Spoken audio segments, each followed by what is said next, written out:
Torque के बारे में बात करते हैं कोई भी करंट कैरिंग लूप में। अगर मान लीजिए फॉर एग्जांपल यहाँ एक मैं रेक्टेंगुलर लूप कंसिडर करता हूँ करंट कैरिंग वायर, जिसमें करंट आई ऐसे फ्लो हो रहा है। रेक्टेंगुलर लूप है तो इसकी लेंथ एल कंसिडर कर लेता हूँ, विड्थ बी कंसिडर कर लेता हूँ। यहाँ प्लेन में मैग्नेटिक फील्ड है इस साइड से उधर की तरफ, इन प्लेन ऐसा मैग्नेटिक फील्ड है। तो इस प्रोसेस में क्या होगा, ये वाली वायर के ऊपर, इस वाली वायर के ऊपर अगर नामकरण कर देता हूँ, मान लीजिए पी क्यू आर और एस, तो वायर पी क्यू के ऊपर फोर्स लगेगा करंट के द्वारा, मैग्नेटिक फील्ड में है तो फोर्स का फॉर्मूला होता है आइडियल क्रॉस बी। आइडियल मतलब यहाँ से लेकर के यहाँ तक का जो लेंथ है वो कितनी है, एल है, हमने एल कंसिडर करें, तो I into L into magnetic field B इतना लगेगा। डायरेक्शन ऑफ फोर्स क्या होगा, तो अगर आप डायरेक्शन ऑफ फोर्स निकालो तो ये फील्ड का डायरेक्शन है और ये आइडियल का डायरेक्शन है, आइडियल क्रॉस बी ऐसे निकालेंगे तो क्रॉस आएगा। मतलब यहाँ जो फोर्स होंगे वो क्रॉस नेचर के काम करेंगे, मतलब इस वायर पे अंदर की तरफ क्रॉस नेचर का फोर्स काम करेगा। उसी तरीके से अगर वायर क्यू आर की बात करेंगे तो क्यू आर वायर में मैग्नेटिक फील्ड और करंट आइडियल दोनों एक दूसरे के पैरेलल हो गए, और जब मैग्नेटिक फील्ड और आइडियल एक दूसरे के पैरेलल हो जाते हैं तो आइडियल क्रॉस बी की वैल्यू क्या हो जाएगी, 0। तो इस वक्त में फोर्स 0 हो जाएगा, ये हुआ फोर्स की वैल्यू एक्चुअली, ठीक है। फिर अगर उसी तरीके से आर और एस पे बात करेंगे हम लोग, वायर आर एस पे बात करेंगे तो आर एस पे करंट नीचे की तरफ है, मैग्नेटिक फील्ड इधर की तरफ है, तो आइडियल क्रॉस बी निकालेंगे तो ये बाहर की तरफ आएगा। तो इसका मतलब यहाँ जो फोर्स लगेगा इस वाले वायर पे वो डॉट, और वैल्यू होगी उसकी I into length L into magnetic field dot nature. फिर उसी तरीके से अगर हम लोग बार एस और पी वायर पे करेंगे तो मैग्नेटिक फील्ड और करंट एक दूसरे के अपोजिट है 180 डिग्री, और साइन 180 होता तो फोर्स 0 हो गया। तो अगर मैं पूरा लूप की बात करूं, नेट फोर्स की बात करूं ऑन लूप, अगर मैं पूरे लूप पे लगने वाला नेट फोर्स की बात करूं तो हमको ये समझ में आएगा कि ये वाला फोर्स की वैल्यू आई एल बी है और ये वाले फोर्स की वैल्यू भी आई एल बी है। तो दोनों फोर्स की मैग्नीट्यूड एक दूसरे के बराबर है, बट डायरेक्शन एक दूसरे के अपोजिट है। इस वाले पार्ट पे फोर्स अंदर की तरफ और उस वाले पार्ट पे फोर्स बाहर की तरफ, तो डायरेक्शन एक दूसरे के अपोजिट है, तो नेट फोर्स की वैल्यू अगर लिखेंगे तो क्या हो जाएगा, 0। लेकिन दोनों फोर्स का जो लाइन ऑफ एक्शन है वो अलग अलग है। मतलब लूप के ऊपर ऐसा है कि ये जो लूप है मान लीजिए तो इस वाले पार्ट पे करंट फोर्स अंदर की तरफ है और इस वाले पार्ट पे फोर्स बाहर की तरफ है, तो नेट फोर्स तो 0 है, मतलब ट्रांसलेशन मोशन नहीं होगा, ना ये लूप आगे की तरफ जाएगा ना ये लूप पीछे की तरफ आएगा, क्योंकि नेट वैल्यू 0 है, तो ट्रांसलेशनल मोशन नहीं होगा। लेकिन चूंकि फोर्स के जो डायरेक्शन है अपोजिट होने के साथ साथ लाइन ऑफ एक्शन अलग है, मतलब ये वाला फोर्स इस लाइन पे काम कर रहा है और ये वाला फोर्स इस लाइन पे काम कर रहा है, दोनों लाइन अलग अलग है। तो इस वजह से ये अपने एक्सिस के अबाउट ऐसे रोटेट होना चालू होगा। तो रोटेशन हुआ मतलब क्या क्रिएट हुआ, टॉर्क। तो ये टॉर्क कौन क्रिएट कर रहा है, यही फोर्स क्रिएट कर रहा है। ये फोर्स ऐसे रोटेट कर रहा है और ये फोर्स इसको ऐसे रोटेट कर रहा है, दोनों टॉर्क एक दूसरे को सपोर्ट कर रहा है। तो ये वाला जो है एक्सिस के अबाउट, एकदम बिल्कुल मिडिल वाला एक्सिस के अबाउट, ये वाला लूप ऐसे रोटेट होगा, मतलब इस डायरेक्शंस में रोटेट होना चालू हो जाएगा। तो जिसका मतलब टॉर्क जो होगा वो नॉन जीरो हो जाएगा। अब उस टॉर्क का कैलकुलेशन करेंगे कि टॉर्क कितना होगा।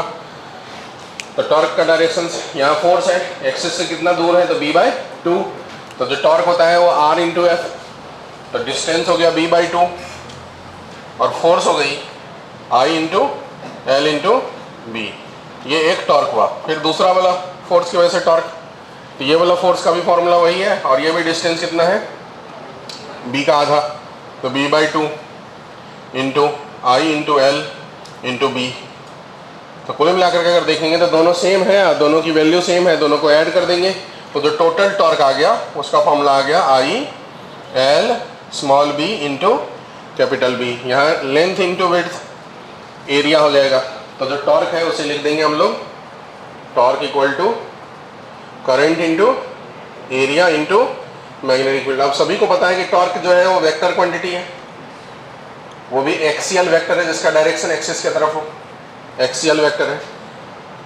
करंट स्केलर क्वांटिटी है लेकिन एरिया वेक्टर क्वांटिटी है, तो जब स्केलर और वेक्टर मिलता है तो वेक्टर बन जाता है, तो ये एक वेक्टर क्वांटिटी है। और मैग्नेटिक फील्ड के बारे में भी सभी को जब पता है कि कैसा क्वांटिटी है, ये वेक्टर क्वांटिटी है। तो इसका मतलब दो वेक्टर मिलकर वेक्टर हो रहा होगा, तो ये डॉट प्रोडक्ट होगा कि क्रॉस प्रोडक्ट होगा? डॉट प्रोडक्ट में तो स्केलर मिलता है, तो इसका मतलब दो वेक्टर का ये कौन सा प्रोडक्ट होगा?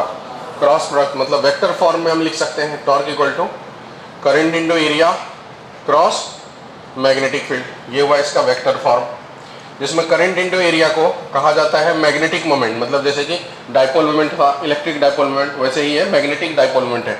करंट इंटू एरिया को मैग्नेटिक डाइपोल मोमेंट कहते हैं। इसे कैपिटल एम से डिनोट कर लेते हैं, कैपिटल एम से डिनोट कर लेते हैं। तो इसका मतलब टॉर्क का जो फॉर्मूला हो गया वो क्या हो गया? एम क्रॉस बी हो गई। अगर हमको इसका मैग्नीट्यूड लिखना हो, टॉर्क की सिर्फ मैग्नीट्यूड लिखनी हो, एम क्रॉस बी मतलब M into B into sine theta, ये हो जाएगा एम इंटू बी। एम अगर हमको अलग से नहीं लिखना हो तो current into area into magnetic field into sine theta, यही फॉर्मूला के बोल सकते हैं। अब देखिए ध्यान से, इसकी वैल्यू जीरो कब हो जाएगी? जब थीटा की वैल्यू क्या हो जाए? जीरो या फिर 180। थीटा जीरो या 180 का क्या मतलब हुआ? तो देखो थीटा जीरो या 180 का मतलब क्या था? तो ये जो मैग्नेटिक मोमेंट है उसके डायरेक्शन पे बात करेंगे, तो मैग्नेटिक मोमेंट का डायरेक्शन वही होगा जो एरिया वेक्टर का डायरेक्शन होता है, मतलब एक्सिस के तरफ perpendicular to surface magnetic moment का डायरेक्शन हुआ। तो आपको मैग्नेटिक मोमेंट और मैग्नेटिक फील्ड के बीच का डायरेक्शन देखना है। तो इस जगह में मैग्नेटिक मोमेंट का डायरेक्शन इधर की तरफ और मैग्नेटिक फील्ड का डायरेक्शन इधर की तरफ, तो दोनों के बीच का एंगल अभी कितना है? 90, इसलिए साइन 90 की वैल्यू 1, इसलिए डेटा आ रहा है सिर्फ और सिर्फ ये आई इंटू ए इंटू बी। ठीक है, उसमें साइन थीटा की वैल्यू जो है 1 आ रहा है, क्योंकि दोनों के बीच के एंगल अभी 90 डिग्री है। अगर दोनों के बीच का एंगल 0 डिग्री है तो 0 डिग्री कब होगा? जब मैग्नेटिक फील्ड भी ऐसा हो जाए, परपेंडिकुलर टू लूप हो जाए। और 180 कब होगा? जब magnetic field into the loop हो जाएगा। तो दोनों केस में साइन 0 भी 0 होता है और साइन 180 भी 0 होता है। मतलब टॉर्क की वैल्यू तब 0 हो जाएगी जब मैग्नेटिक फील्ड लूप पे क्या हो? परपेंडिकुलर हो। तो इसका मतलब ये हम लोग कह सकते हैं when magnetic field perpendicular to loop हो। अब वो परपेंडिकुलर टू लूप में दोनों हो सकता है, या तो क्रॉस या फिर डॉट, दोनों परपेंडिकुलर टू लूप ही माना जाता है। तो जब ऐसा हो तो उस केस में थीटा की वैल्यू क्या हो जाएगी? 0 डिग्री या फिर 180 डिग्री। तो साइन थीटा की वैल्यू हो जाएगी उस वक्त में 0 और टॉर्क की वैल्यू उस वक्त क्या हो जाएगी? 0। तो उस वक्त कोई टॉर्क का काम नहीं होगा, लेकिन बाकी समय में टॉर्क क्रिएट होगा। और टॉर्क का वैल्यू निकालना है तो करंट इंटू एरिया इंटू क्या लिखनी है? मैग्नेटिक फील्ड लिखनी है। अब अगर मान लीजिए इसके बेसिस पे मैं सवाल दूं आपको बनाने, मैंने ये डेरिवेशंस किया स्क्वायर लूप के लिए, लेकिन वैलिड है सभी प्रकार के लूप के लिए। मतलब लूप स्क्वायर हो, रेक्टेंगल हो, या ट्रायंगुलर लूप हो, या फिर सर्कुलर लूप हो, कैसे भी प्रकार के लूप हो, किसी भी शेप का लूप हो, उससे कोई लेना देना नहीं है। फॉर्मूला और कॉन्सेप्ट सेम वैलिड हमेशा रहने वाला है, बराबर। तो जैसे मान लीजिए एक सवाल है, हमने रिंग दिए, इसमें करंट दे दिए 2 एम्पियर, यहाँ मैग्नेटिक फील्ड मैंने ऐसे रखा सपोज 10 टेस्ला, इसकी रेडियस मैंने बोला 2 मीटर। तो बताओ कि टॉर्क कितनी होगी? तो आप देखो क्या फील्ड प्लेन के अंदर है कि परपेंडिकुलर टू प्लेन है? प्लेन के अंदर है। तो फील्ड प्लेन में अगर हो तो थीटा की वैल्यू 90 होगी, उस वक्त टॉर्क मैक्सिमम होगा। तो ये बात भी आप यहाँ लिख सकते हो ध्यान करके कि अगर if magnetic field lies in plane of loop then torque जो होगा वो मैक्सिमम हो जाएगा। ठीक है, टॉर्क की वैल्यू मैक्सिमम हो जाएगी। तो इस वक्त में टॉर्क की वैल्यू, तो करंट इंटू हमको कितना है? Area into magnetic field. Current की वैल्यू 2 एम्पियर, एरिया मतलब circle pi R square into magnetic field 10 tesla. दूसरा सवाल, अगर मान लीजिए ये स्क्वायर लूप हो जिसकी लेंथ 3 मीटर है, मैंने ऐसा मैग्नेटिक फील्ड दे दिया 10 टेस्ला का, ये एंगल 30 डिग्री दिया। अब यहाँ पर मैंने बोला कि करंट जो फ्लो हो रहा है वो 5 एम्पियर का फ्लो हो रहा है, तो टॉर्क बताओ। तो आप बताओ कि फील्ड प्लेन में है कि परपेंडिकुलर टू प्लेन है? प्लेन में है। तो यहाँ पर भी इस थीटा से कोई लेना देना नहीं है, वो बस बहकाने के लिए दिया गया कि ताकि हम मिस्टेक कर जाए। उस एंगल का कोई रोल है ही नहीं। एंगल जो हमको लेना है, ये जो थीटा लेना है, वो थीटा किसका एंगल है? मैग्नेटिक फील्ड और एरिया वेक्टर के बीच का एंगल है। यहाँ जो थीटा है वो है angle between angle between magnetic field and area vector, उसके बीच का एंगल है वो थीटा। तो यहाँ पर टॉर्क मैक्सिमम हो जाएगा, करंट की वैल्यू 5 एम्पियर, एरिया मतलब स्क्वायर है, तो 3 × 3 हो गया उसका एरिया, मैग्नेटिक फील्ड हो गई 10 टेस्ला, ये हो गया उसका डेटा। तीसरा नंबर में मान लीजिए एक ट्रेंगुलर इक्विलेटरल ट्रेंगल है, साइड का लेंथ 6 मीटर, 6 मीटर 6 मीटर है, करंट मान लीजिए 2 एम्पियर का फ्लो करा दिए, यहाँ मैग्नेटिक फील्ड क्रॉस नेचर का है 4 टेस्ला। मैंने बोला कि बताओ यहाँ पर टॉर्क की वैल्यू क्या हो जाएगी, तो क्या बताएंगे 0, क्यों, क्योंकि परपेंडिकुलर तो क्या हो गया, लूप हो गया। सेमी सर्कुलर थोड़ा सा इस प्रकार के लूप हमने बना दिए, मैग्नेटिक फील्ड डॉट नेचर का 5 टेस्ला, करंट 2 एम्पियर, तो बताओ टॉर्क क्या हो जाएगा 0 हो जाएगा। तो ये मैटर आपको समझ में आ गया अच्छे से, ठीक, लिखो फिर।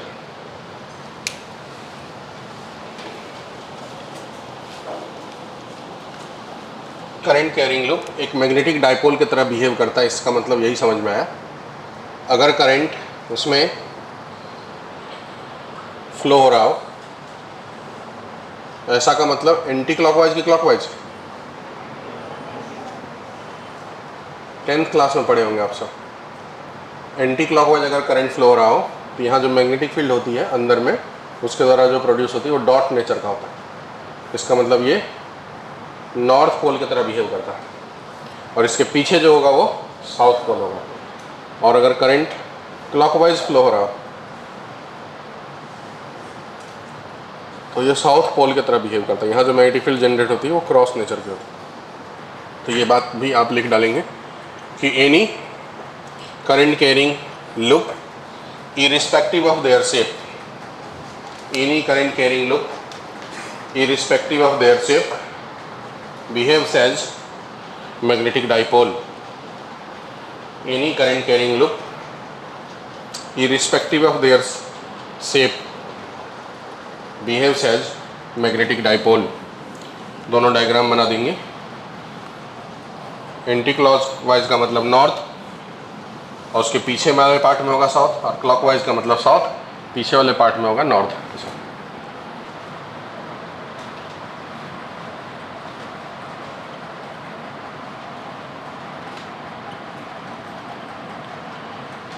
इनके हिसाब से इन्होंने किसी भी करंट कैरिंग वायर की वजह से या मूविंग चार्ज की वजह से जो उसके अराउंड में मैग्नेटिक फील्ड जनरेट होती है, उसी को निकालने का इन्होंने एक तरीका बताया था। तो जैसे मान लो एक करंट कैरिंग वायर आई, इन्होंने बताया था कि एक छोटा सा एलिमेंट DL कंसिडर कर लिया जाए, उसकी वजह से वहाँ से R डिस्टेंस पे किसी भी पॉइंट पे अगर मैग्नेटिक फील्ड निकालना हो तो उस पॉइंट पे जो मैग्नेटिक फील्ड है वो डायरेक्टली प्रोपोर्शनल टू होता है आइडियल और R के क्रॉस प्रोडक्ट का, directly proportional to ideal cross R, ऐसा उन्होंने बताया। फिर दूसरी बात उन्होंने बताया था कि इन्वर्सली प्रोपोर्शनल टू होता है R³ के। तो दोनों बात को जब मिलाएंगे तो जो समझ में आया वो magnetic field proportional to ideal cross R by R³ हो गया। प्रोपोर्शनलिटी हटाएंगे तो कांस्टेंट आएगा, तो यहाँ कांस्टेंट जो आया वो आया mu by 4 pi ideal cross R by R³। ये वेक्टर फॉर्म अभी चल रहा है मैग्नेटिक फील्ड का, जहाँ पर म्यू का मतलब होता है mu naught into mu R। Mu कहते हैं permeability of medium, mu naught है permeability of space, permeability of space, और जो म्यू आर है वो है परमिएबिलिटी ऑफ क्या बताओ, रिलेटिव परमिएबिलिटी, रिलेटिव परमिएबिलिटी। ये जो रिलेटिव परमिएबिलिटी है ये यूनिटलेस और डायमेंशनलेस होता है, यूनिट लेस एंड डायमेंशनलेस होता है, डायमेंशनलेस होता है। परमिएबिलिटी ऑफ मीडियम और परमिएबिलिटी ऑफ स्पेस दोनों के यूनिट और डायमेंशन सेम होता है, अभी निकाल के बताते हैं उसको। म्यू आर के बारे में अगर अलग से बात करूं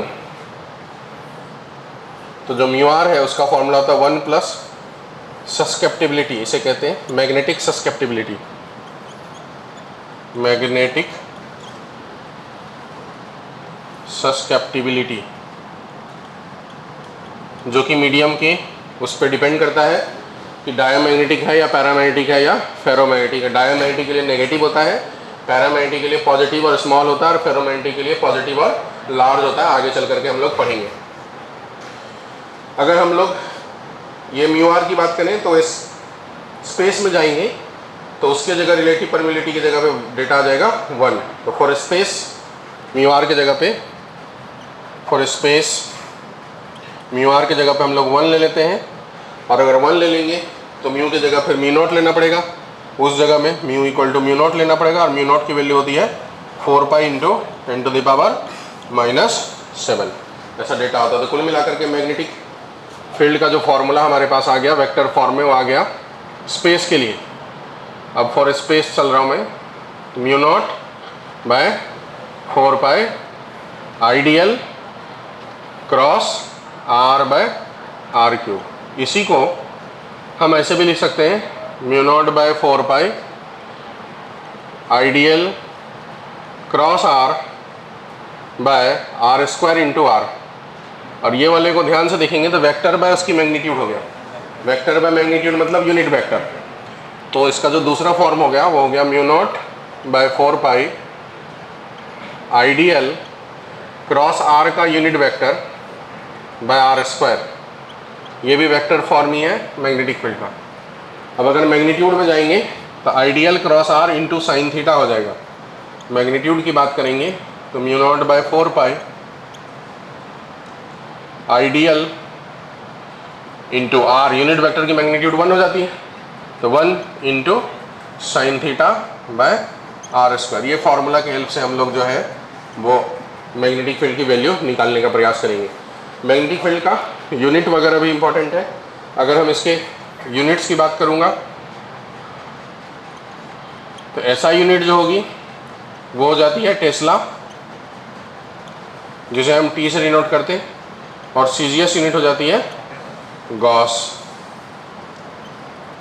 गॉस हो जाती है। टेस्ला और गॉस में रिलेशन है 1 टेस्ला इक्वल टू 10⁻⁴ गॉस, मतलब 1 गॉस इक्वल टू हो जाएगा 10⁻⁻⁴ टेस्ला। ये दोनों के बीच का कन्वर्जन है।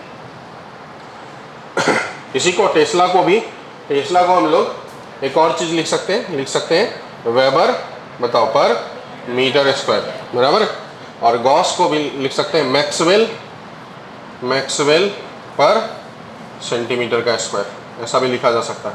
वेबर जो है मैग्नेटिक फ्लक्स की ऐसा यूनिट है, और मैक्सवेल जो है मैग्नेटिक फ्लक्स की सीजीएस यूनिट है। अब डायमेंशन की बात करेंगे तो डायमेंशन निकालने के लिए हमने फॉर्मूला जो अभी पहले पढ़ाया था आपको, वो था फोर्स इक्वल टू QVB। तो आप यहाँ से देखो, अगर इसका डायमेंशन निकालना है तो हो जाएगा force by charge into velocity. तो फोर्स का डायमेंशन क्या लिखेंगे, mL/t-2, चार्ज का डायमेंशन AT, और वेलोसिटी का डायमेंशन LT-1। यहाँ से L और L कैंसिल हो गया, एक T-1 कैंसिल हो गया, T-1 बचेगा नहीं, ये T-1 T कैंसिल हो गया, तो A ऊपर चला जाएगा। तो जो डायमेंशन हुआ मैग्नेटिक फील्ड का वो क्या हो जाएगा, M/T-2 और A-1। ये मैग्नेटिक फील्ड का डायमेंशन हुआ। अब अगर म्यू और म्यू नॉट का डायमेंशन निकालना है तो वो यहाँ से निकाल सकते हैं। जैसे म्यू का डायमेंशन निकालना है तो म्यू का डायमेंशन म्यू नॉट का डायमेंशन वही होगा, दोनों सेम होंगे। अगर इसका डायमेंशन हमको निकालना है तो magnetic field into R square by current और लेंथ। साइन थीटा का तो कोई डायमेंशन नहीं होता। तो अगर मान लीजिए म्यू का हमको निकालना है तो म्यू का डायमेंशन मतलब magnetic field into R square by current into length dl, ऐसा हो गया। तो मैग्नेटिक फील्ड का हो गया MT-2 A-1 आर स्क्वायर बोले तो L स्क्वायर, नीचे में करंट का मतलब AT और dl का L, तो यहाँ से एक L कैंसिल हो गया। तो ये T ऊपर चला गया तो T-3 हो जाएगा, A ऊपर जाएगा तो A-2 हो जाएगा। तो ML/T-3 करंट का, अच्छा यही होगा, हाँ ml_t-2a-2 बराबर। तो म्यू नॉट और म्यू दोनों का जो डायमेंशन है, ये दोनों के जो डायमेंशन है और यूनिट वो सेम होंगे। डायमेंशन लिख रहा हूँ ml t माइनस कितना 2a-2, ये दोनों के डायमेंशन हो गए। अगर यूनिट लिखना है तो यूनिट भी लिख सकते हैं। देखो इसका टेस्ला हो गया, इसका मीटर स्क्वायर, इसका मीटर, तो मीटर मीटर कैंसिल हो गया। टेस्ला इंटू मीटर पर एम्पियर, तो यूनिट हो जाएगी टेस्ला इंटू मीटर पर एम्पियर। टेस्ला इंटू मीटर पर एम्पियर, ये इसका यूनिट हो गया। तो चलो इतनी बातें लिखते हैं। लिखाऊं मैं वर्ड में कि ऐसे लिख लोगे? लिखो फिर। वर्ड में लिखाना हो तो बताइए, लिखवा देते हैं। बरसों पहले एक बार की बात है, एक दिन बायोट सावर्ट्स जो है वो गहरी निंद्रा में सो रहा था। अचानक से उसके बाजू से शेर गुजरा तो उसे नींद खुली कि नागजीरा के जंगल में जाके देखते हैं मैग्नेटिक फील्ड जनरेट हुआ कि नहीं। लिखो सब।